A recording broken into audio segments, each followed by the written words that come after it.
between 30 and 50% of colonies die every winter. That's according to the British Beekeeping Association's winter loss reports.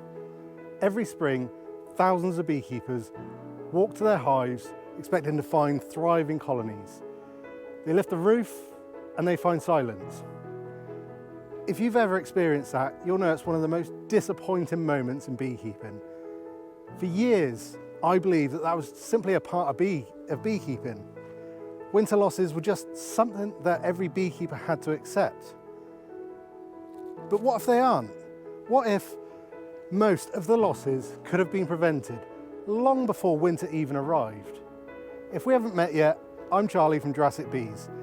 Every year we overwinter hundreds of nucleus colonies right here on the Jurassic Coast in Dorset, ready for beekeepers to begin their beekeeping journey each spring.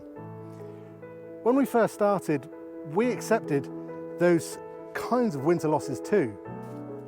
But for a commercial bee farm, normal just wasn't good enough. Financially, we just couldn't afford it. And emotionally, well, I didn't want to accept it. There is nothing worse than spending an entire season caring for a colony, watching it grow, watching thousands of individual bees working together with absolute purpose, watching a tiny spring colony become a thriving hive full of life, only to open it in the spring and find every single bee dead. Then comes the part that nobody talks about, having to scrape out thousands of dead bees from the floor, melting down the comb, disinfecting the equipment and starting all over again. I mean, that hurts. That really hurts. But here's the surprising part. Today, we rarely lose more than 10% of our colonies over winter. That's not because we've discovered some secret technique, it's not because we've found some magical bees, and it's not because we've been lucky, and it's certainly not because we're some perfect beekeepers. The difference, well, it's much simpler than that. We have completely changed how, and more importantly, when we prepare our colonies for winter. Everything you're about to see is built on bee biology, scientific research, practical observation, and techniques developed by some of the world's best commercial beekeepers.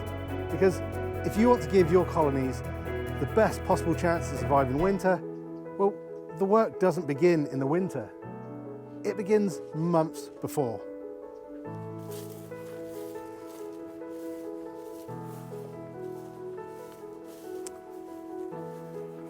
Last year, thousands of losses was blamed on the weather. The rain, the damp, the hot summer, the compressed season, the lack of pollen, the wasps. I've heard them all being blamed. Now, there's a saying in beekeeping that if you ask 10 beekeepers an opinion, you'll get 11 different answers. Well, I think this year kind of changes that, because there's something that most agree on. The reason those losses was all down to the factors I just mentioned. But in my experience, that's simply not true. Yes, those things were all factors. But what it really means is it's the beekeepers that fail to understand the impacts that those factors have on their bees. I know, shock horror. Heaven forbid we actually do some soul searching and consider that maybe, just maybe, there were steps that we could have taken to help our bees.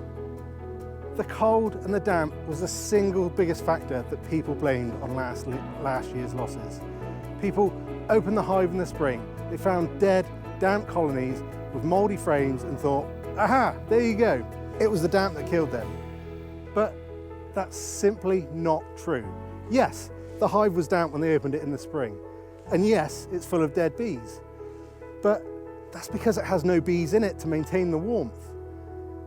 Because I can promise you that a healthy, thriving colony will not die because of the damp. I mean, we had 41 days back-to-back rain here in Dorset. We're talking proper coastal driving rain. And our bees came through just fine. Meanwhile, another beekeeper literally down the road lost nearly all of theirs. And yes, you've guessed it, it was the damp that killed them. Go figure, the same weather, the same location, but for some reason, the damp killed theirs? Really? So here's the question.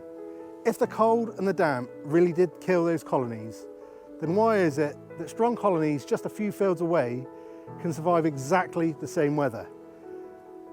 So perhaps it's not the weather. Perhaps the winter isn't the cause. Perhaps it's that the winter is just the final test for our bees.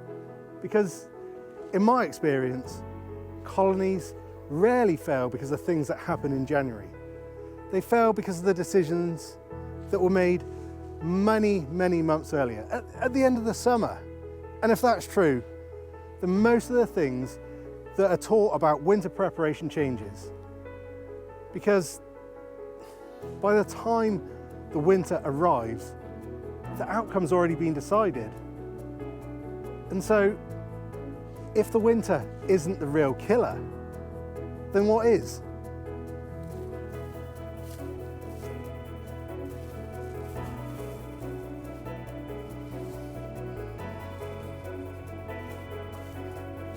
So, here's the real reasons that bees die over winter. It's poor queens, high Varroa levels, high virus levels, poor nutrition. They're things that we already know about. But there's one other extraordinary factor that's missing, one extraordinary generation of bees, a generation produced in the late summer, a generation that quietly determines whether a colony will survive until the spring. It's the winter bees. If we get all of those factors right, your bees will survive.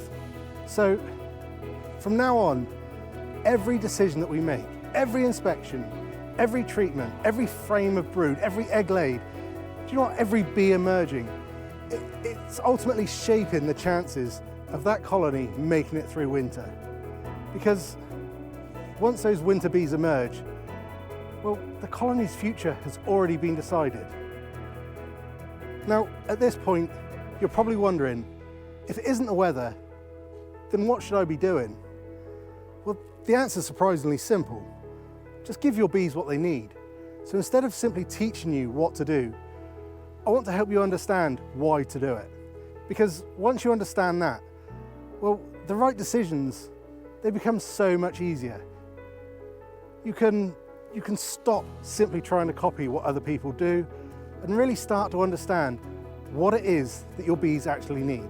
So in this video, I'm going to run you through all of the steps that we take to build a colony that's really ready for winter. Not by following dates or by giving you a system, but by understanding the biology that is happening inside the hive. Honestly, it's simple. Once you understand the biology, well, you can stop following the calendar. You can start reading your bees. But before we prepare a colony for winter, we must first understand that extraordinary generation, the winter bees, and why they're so different from the thousands of bees that came before them, and what we must do to make sure that there's as many of them as possible.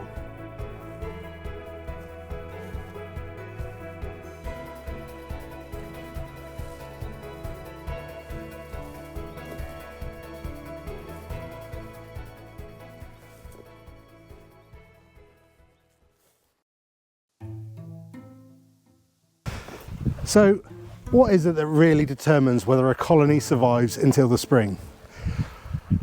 Well, it isn't the damp and it isn't the weather. It's the winter bees. It's that generation of bees that are produced during the late summer that must keep the colony alive for up to 6 months, long after the summer bees have died. Every management decision, every inspection, every choice you make from this point forwards is really about one thing: producing the healthiest possible winter generation. So what is it that makes these bees so different? Well, at a first glance, a winter bee looks exactly the same as a summer bee. She's got the same wings, she's got the same legs, she's got the same body. Honestly, you'd never know just by looking at them. But inside, they're completely different. You see, a summer bee lives life at full speed. She cleans the cells, she feeds the brood, she works inside the hive, then finally she becomes a forager and she's out flying every day. And then within around 40 days, her life is over. You see, summer bees live life on the go. Work, work, work. The winter bees aren't built for maximum work. They're built for maximum survival. And that raises an obvious question. How is it that one bee can survive for just 6 weeks whilst another survives for 6 months? The answer lies inside the bee herself. You see, a winter bee develops much larger fat bodies than summer bees. And despite that name, they simply aren't energy stores. They're living tissue, they store protein, they support the immune system, and they help produce the brood food. It's those fat bodies that allows the bees to survive for months instead of weeks. And all at the same time as the winter bee avoids the physically demanding work that wears out those summer bees. You see, nature hasn't simply made those bees to live longer. It's created an entirely different type of worker, one whose sole purpose is to carry that colony safely through the winter. But if those fat bodies are so important, what is it that they're actually doing? Well, it's important to think of the fat body as the bee's survival system. Everything the colony will need to survive winter. It starts there. The protein is stored inside the tissues. Those reserves help keep the bee healthy through the winter. They protect the immune system, and then when spring finally arrives, those same reserves are transformed into brood food, ready for the first larvae of the new season. Because inside those bees, they're literally carrying next spring. But who needs those reserves first? You see, like many things that bees do, they don't survive for themselves, they survive for the greater good of the colony. And as days begin to lengthen, once we get into the spring and that queen finally starts laying again, all of the larvae need feeding.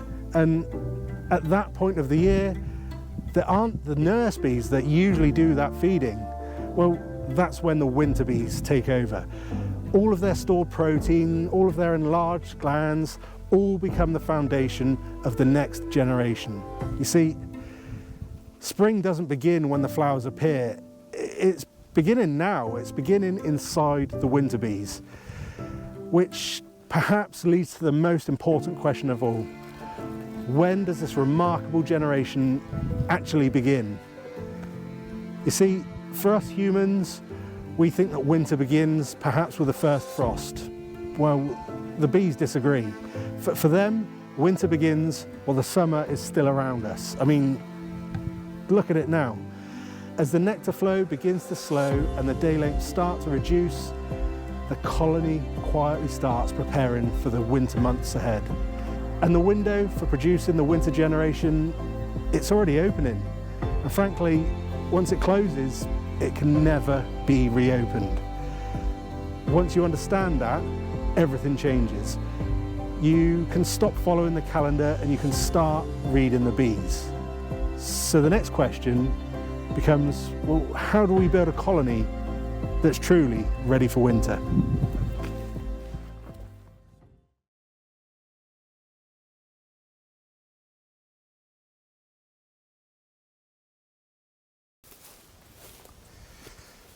So let's just take a look at these two colonies. They're standing literally only a few feet apart. They've experienced the same season, the same weather, and the same forage, all whilst in identical hives. And yet, next spring, one of these colonies could be bursting with bees, while the other one could be, well, completely dead. At first glance, they look almost identical.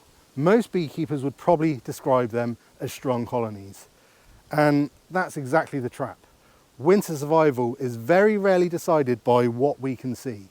After managing hundreds of colonies every year, I've learned that the most successful wintering, it isn't luck, it's biology. Almost every colony that survives winter successfully has 4 things in common. I call them the 4 pillars of winter survival.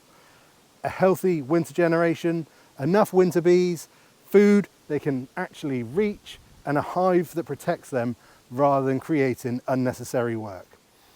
But before we look at any of those things, there's something even more important: the queen. She isn't one of those pillars, she is the foundation that they all stand on.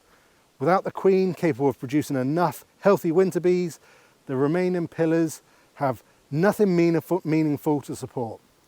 You can feed syrup, you can treat for Varroa, you can insulate the roof, you can reduce the entrances, but none of those things compensate for a queen that can't produce enough winter bees.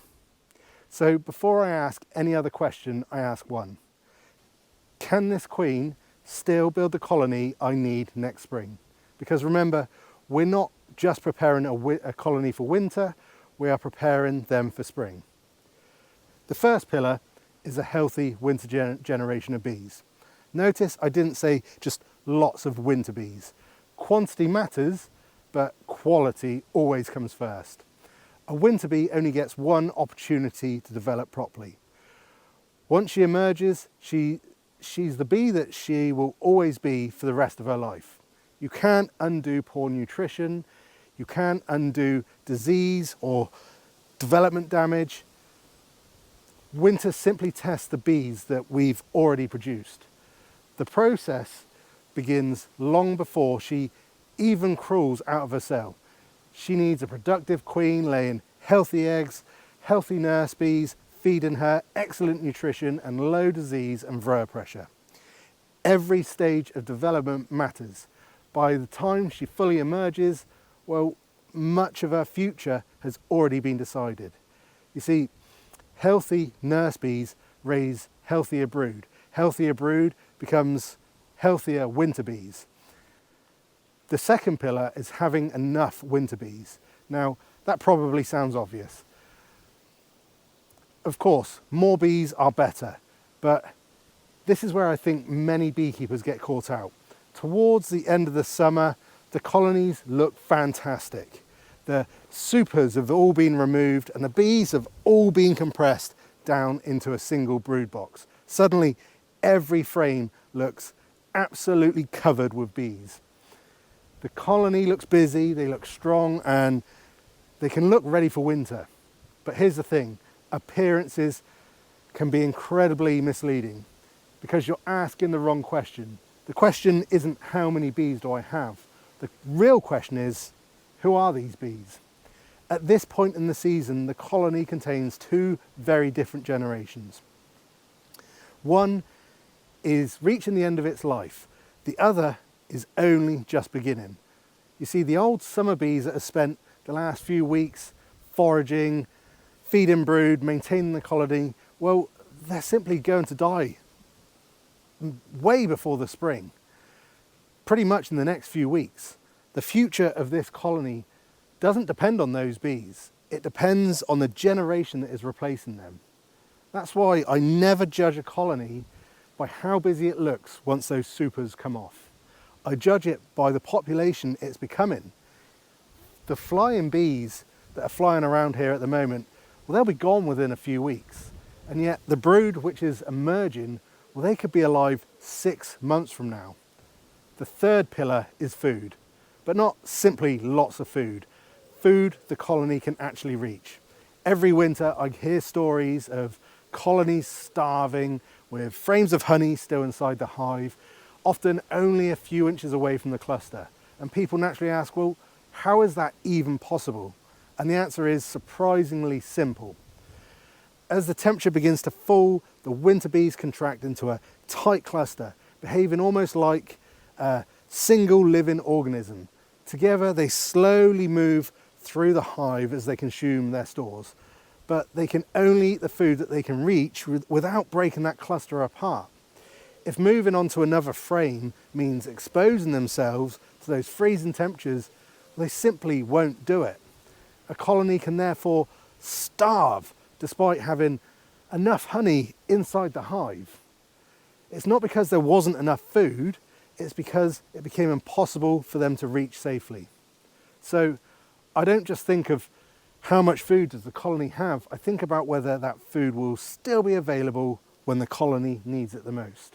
We'll come back to feeding later, but for now, just remember one simple principle. Food only has a value if it's in a state that the bees can use and that they can actually reach. The final pillar is the hive itself.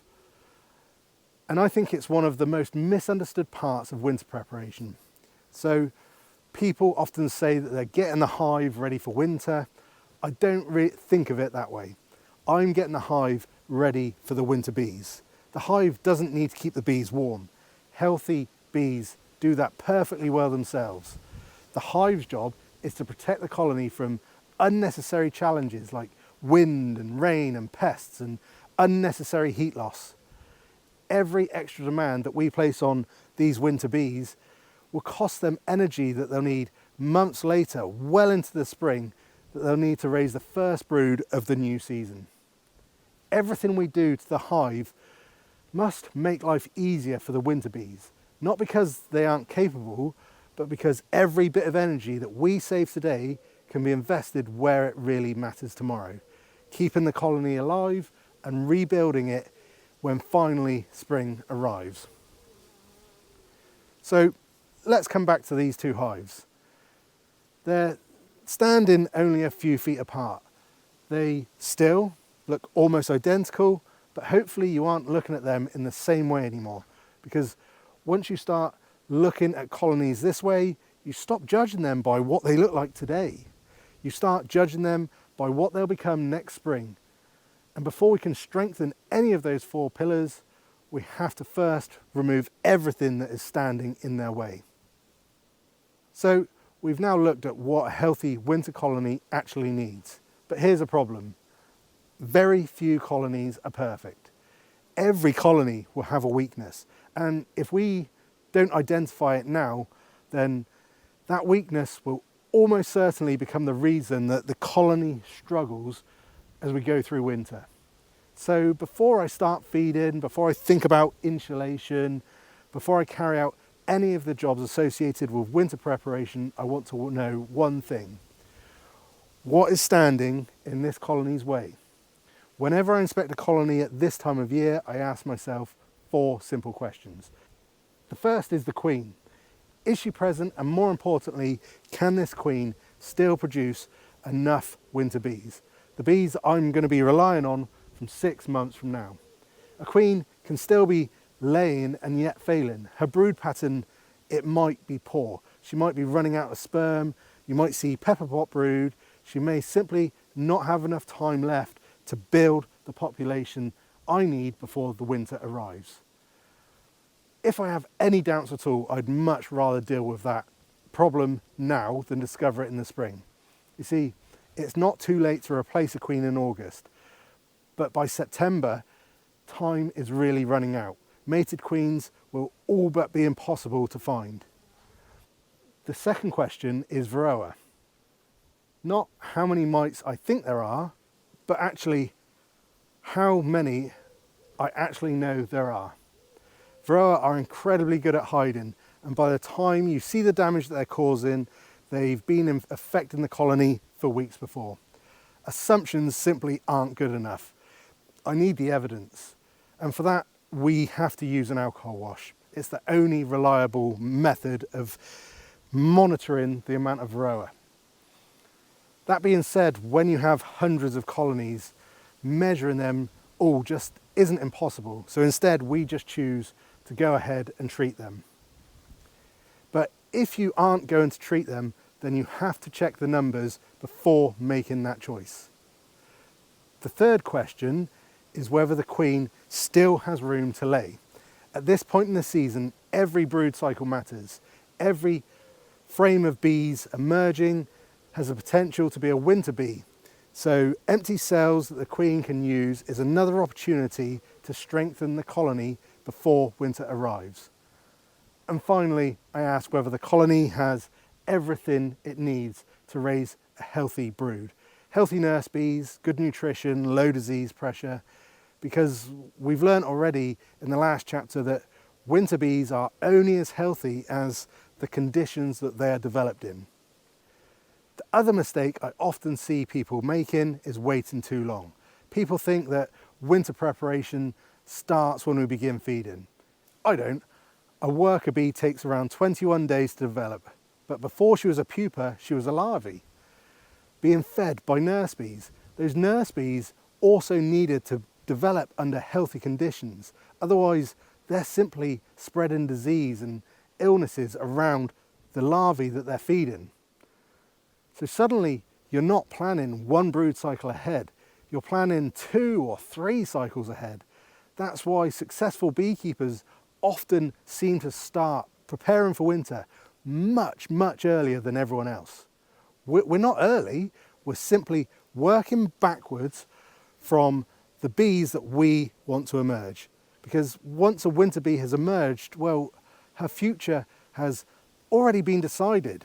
If she was developed under poor conditions, well, we can't undo that later. Everything we do from this point forwards has one purpose: remove the barriers that prevent this colony from producing the healthiest winter bees possible. Once we've done that, then we can finally start preparing the colony for winter.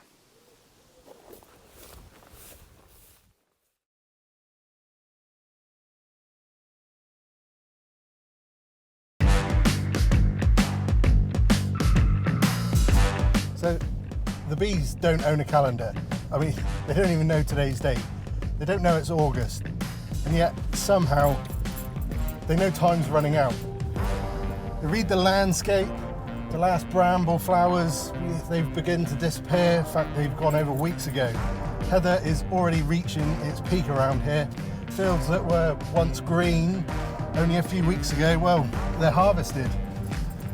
Long before we realise that summer is ending, the colony already knows it.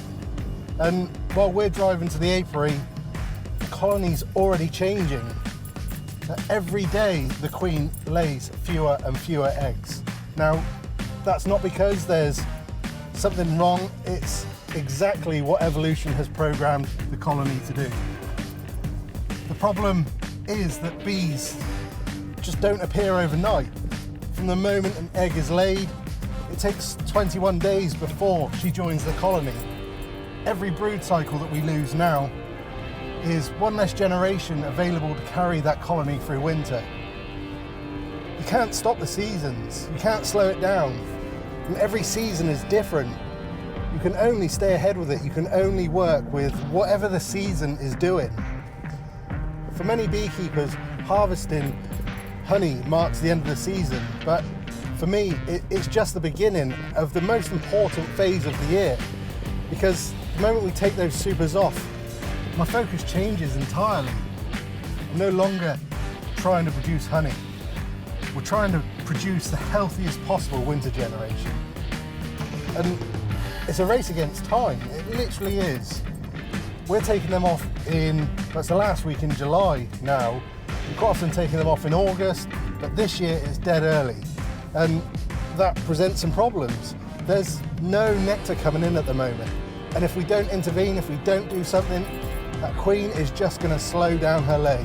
She's just not going to build up a big enough brood for winter. And any bees she does lay, they're just going to end up as old forager bees by Christmas. That's not what we want. Right, so now is probably a really good time to address one of the biggest debates in beekeeping. Should we leave the honey super on for the bees? I mean, after all, they've made it. Surely it's theirs. And you know what? If your intentions are to leave the super on the hive permanently as part of their winter stores, then that's a perfectly valid way to keep bees. But that's not how I manage my bees. You see, if ever the super combs or any combs are ever intended to be used again for human consumption, then the moment I leave those supers on, well, my hands are tied. I can't begin my Varroa treatments. I can't begin my stimulation feeding. I can't begin the management program that produces the healthiest winter bees possible. So for me, removing the supers, it's vital. You see, removing the honey supers, it isn't the end of the season. It's not me robbing the honey, it's simply the starting line. Once we get these supers off, the very first thing I do is treat for Varroa. And at this time of year, we prefer to use Apivar. But whatever you choose, just know that every day delaying treatment will allow more time for Varroa to reproduce and damage the winter bees. At this point of the year, the Varroa population is usually at its, or very close to its peak. As the bees have been creating brood all through the year, those Varroa mites have been reproducing with the bees. So right now they're going to be at their highest, right when we want the winter bees, or the bees that are going to make the winter bees, to be at their healthiest. Now, traditionally, many beekeepers waited until September before treating. But our seasons have changed. Here in Dorset, the main nectar flow, well, it's finished, and we're not even in August. And yet the weather is still warm. There's still forage out there. There's just no excess nectar. And so what that means is that the colony can keep raising brood. And every brood cycle gives the Varroa another opportunity to reproduce. And every week we delay allows more mites to emerge with the next generation of bees. And that's one of the biggest mistakes I see. It honestly is. Every year I receive hundreds of phone calls in the spring from beekeepers who have lost colonies over the winter. And one of the most common themes is delayed Varroa treatments. By the time people realise there's a problem, the damage is already done, because the Varroa isn't just affecting today's bees. You see, healthy nurse bees raise healthy winter bees. If those nurse bees are weakened by viruses spread by the Varroa, then the winter bees that they're going to raise, well, they're already starting life at a disadvantage, because every healthy brood cycle that we protect today is another generation that can still be alive in the spring.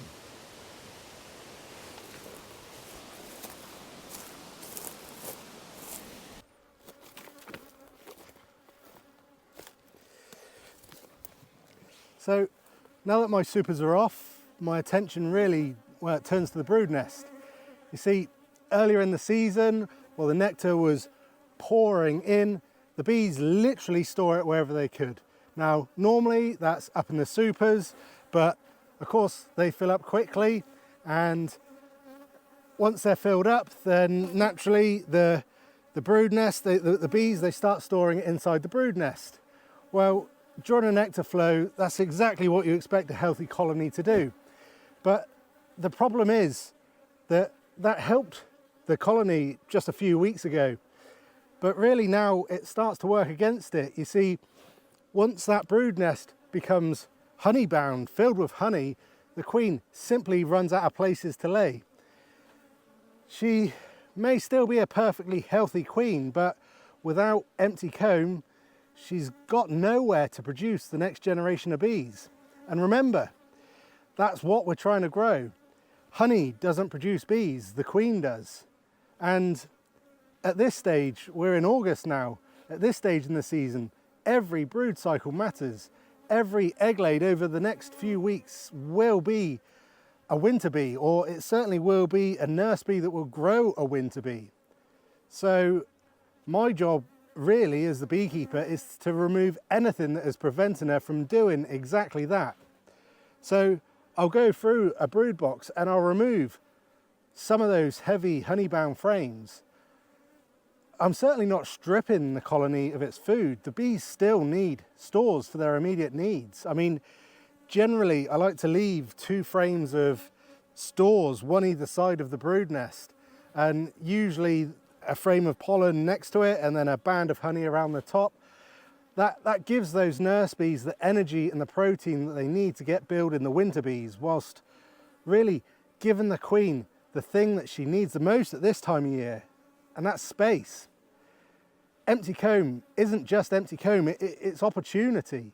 Every empty cell is another place that the queen can lay, and every frame that I open up it's an opportunity to produce another brood cycle, one more generation of winter bees, one more chance to fill the colony with healthy winter bees that are needed to carry the colony through until the spring.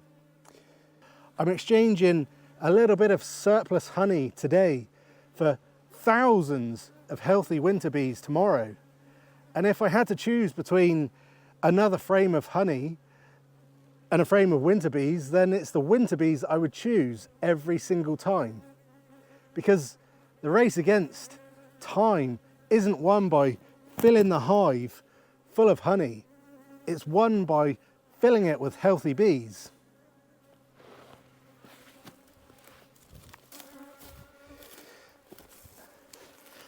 So here's a really good tip.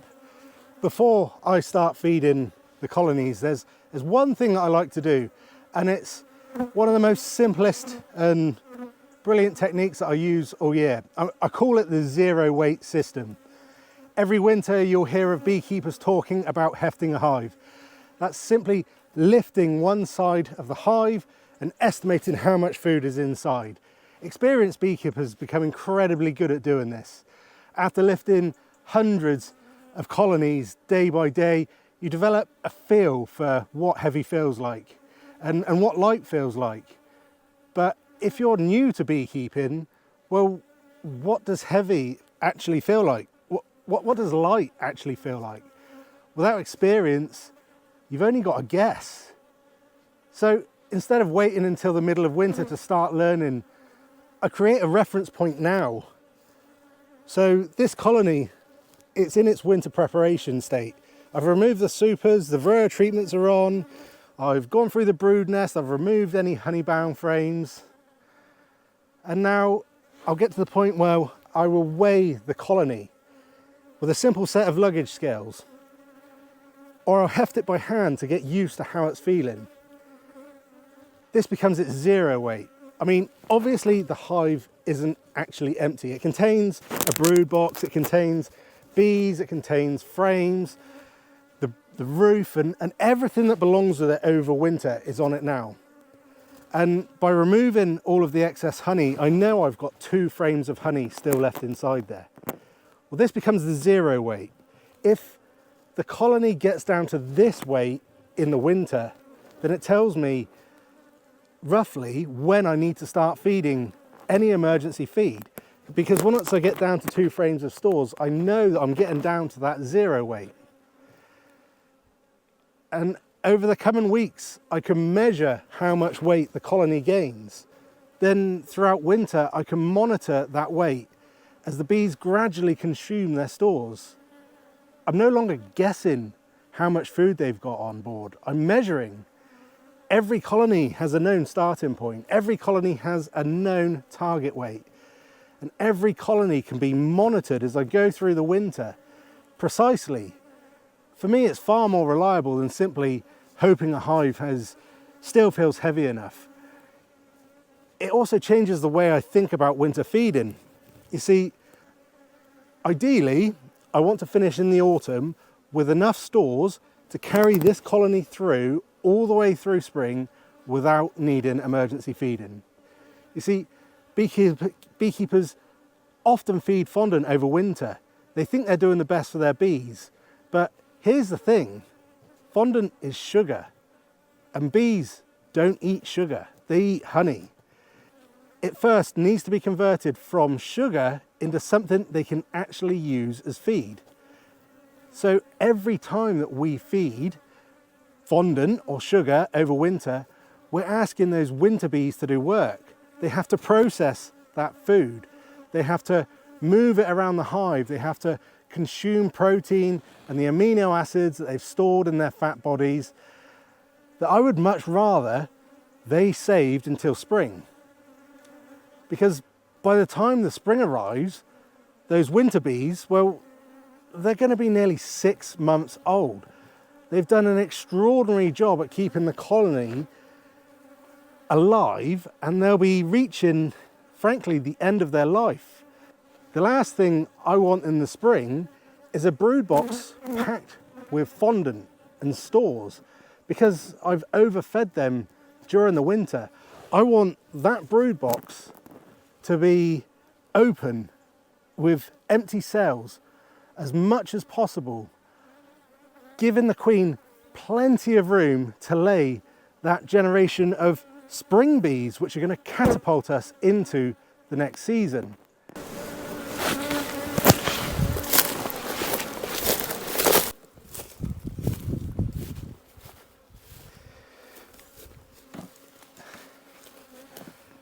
So with the Varroa treatments underway and the brood box or the brood nest really opened up, allowing that queen to lay, the next objective is to encourage her to make the most of the time that we have left.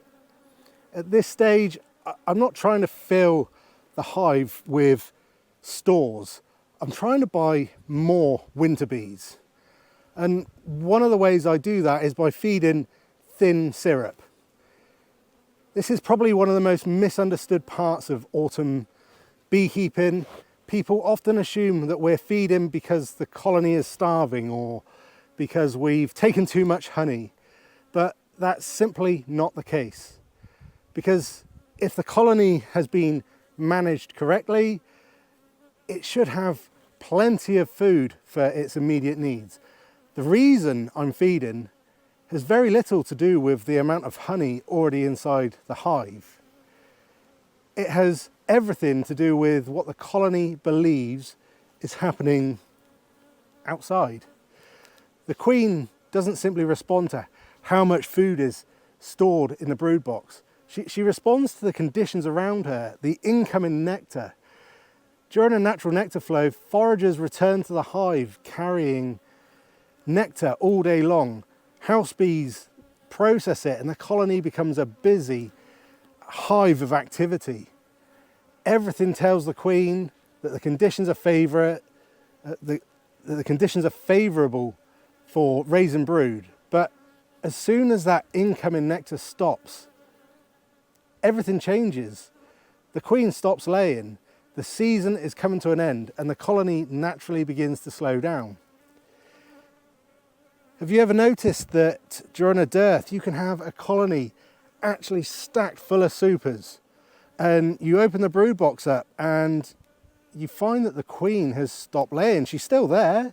There may be some eggs there, but she's slowed right down.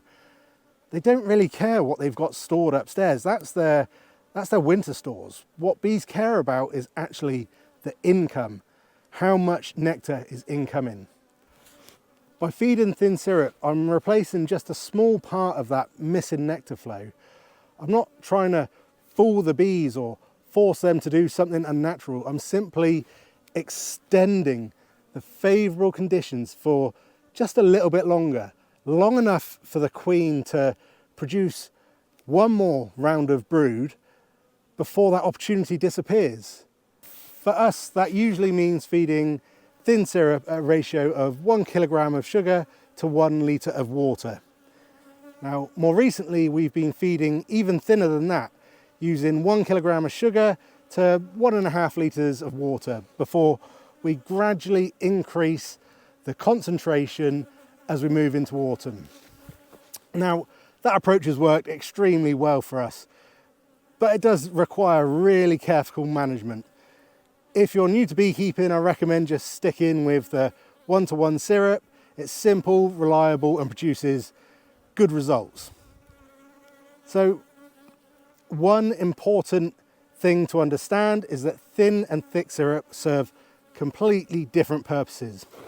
The thin syrup is about stimulating brood production. Thick syrup is about building winter stores. At this stage in the season, we're in August, all the way through into September. I'm not interested in filling the hive with food. I'm interested in filling it with brood. A nice, big, healthy brood box. That's what I want. Every egg the queen lays today has the potential to become part of the generation that will carry this colony through into winter. It gives them a far better chance to survive in spring. Now, we'll look at building stores in the next chapter, but for now, the objective is simple. Keep the queen laying for as long as possible. Just because every day can have an extended brood production, that's another step forward to winning the race against the time.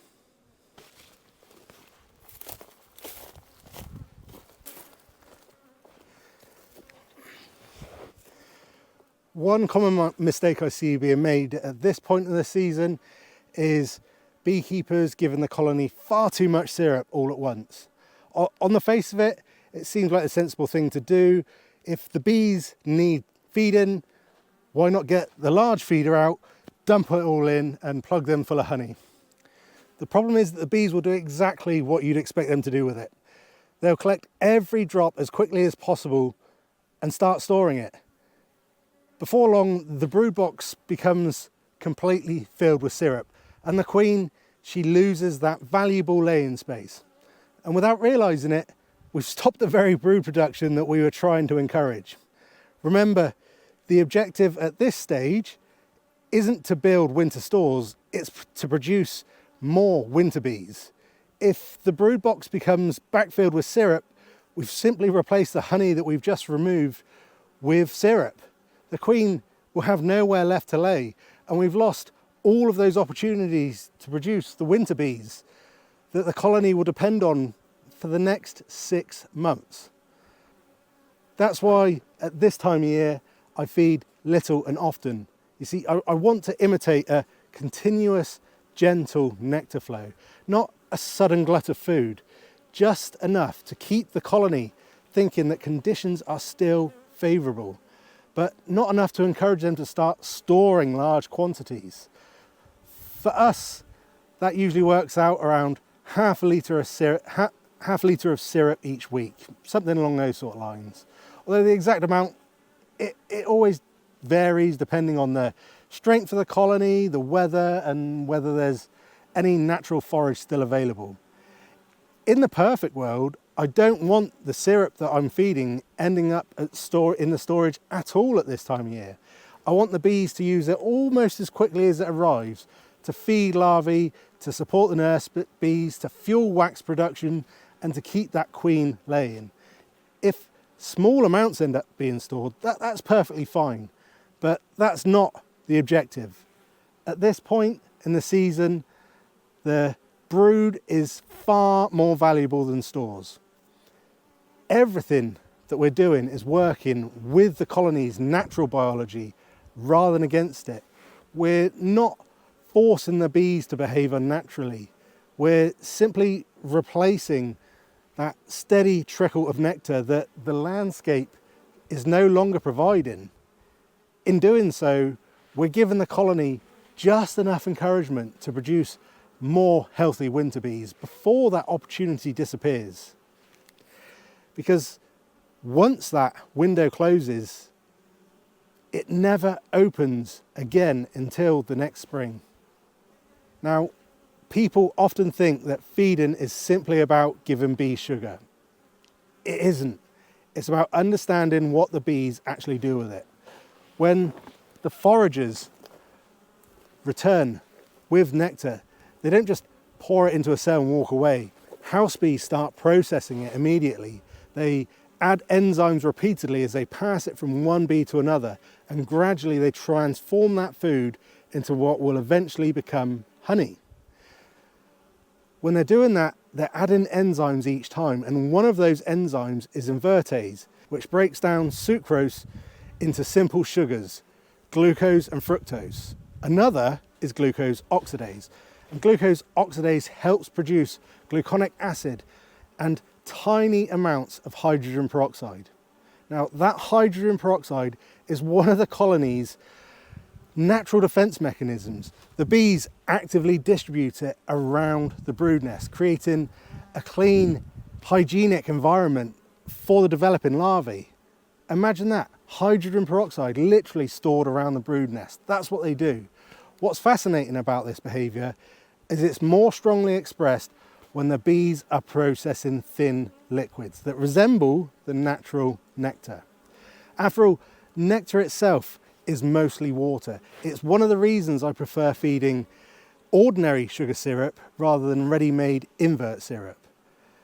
By allowing the bees to process the syrup themselves, we're encouraging them to carry out that same natural behaviour that they've evolved over millions of years. It doesn't mean invert syrup is a bad product, far from it. It has its place, particularly when we're building winter stores later in the season. But Right now, my objective isn't to simply provide carbohydrates. My objective is to stimulate natural brood rearing whilst producing the healthiest environment possible for the generation of winter bees. The important lesson here isn't which syrup you choose or whether you add additives. It's understanding why you're feeding, what you're trying to achieve with that in the first place. You see, feeding isn't about replacing the honey that we've harvested. It's another management tool. Used correctly, it encourages brood production, supports healthy nurse bees, and helps us produce the healthiest possible generation of winter bees before this season finally closes. Every decision we've made since removing the supers has been leading to this one objective: one more generation.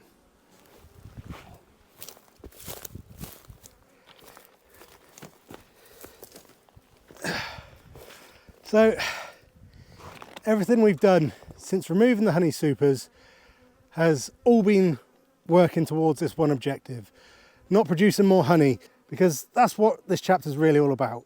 It's the race against time to buy the winter bees. The season will keep moving forward, whether we're ready or not. Every sunrise is another day lost. Every brood cycle that passes, it can never be replaced. We can't stop the autumn arriving, and we certainly can't stop the winter, but what we can do is make sure that every remaining brood cycle counts. Now, eventually, there comes a point where I'm satisfied that the colony has produced enough winter bees.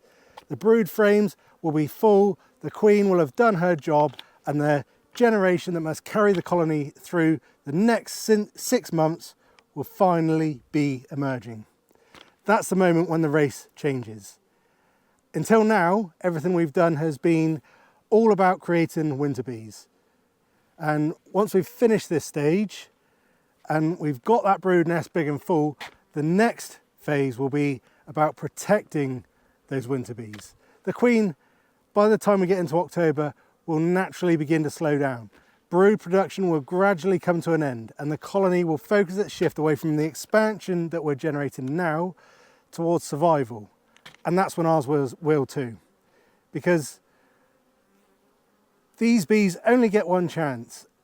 Every unnecessary flight, every unnecessary task, every mistake we make from October onwards will consume more energy. It will consume the energy that they'll need long after the summer has been forgotten. The race against time is over. Now begins an even more important challenge: protecting the generation that we worked so hard to create. And that starts with one of the most misunderstood jobs in autumn beekeeping: building the right winter stores.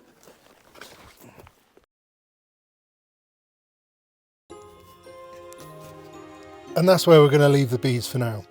Over the next few weeks, these colonies are going to produce the generation of bees that we have spent this entire video talking about. So we'll come back to the colonies when the summer has finally ended. We'll see whether we've produced the winter bees that we've wanted. We'll finish building their winter stores, prepare the hives for the weather ahead, and then do perhaps the hardest thing for any beekeeper: leave them alone. The race against time, it isn't quite over yet, but we're getting close. I'll see you there.